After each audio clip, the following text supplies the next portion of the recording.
Чувала съм следния майтап, че някои от трите форми на глагола на английски звучели като нещо на китайски. Да видим дали е така. Може би cling, clang, clung. Да, има една групичка, при която I в сегашно време в глагола минава в A във втората форма и you в третата форма.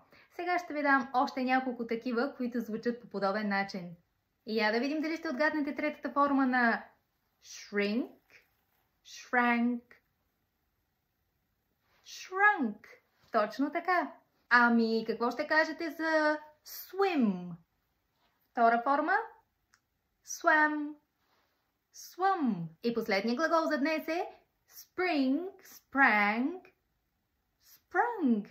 Точно така. Хайде да развихрете творческото си мислене и фантазия и да ми дадете предложения за превод на изречението Spring has sprung.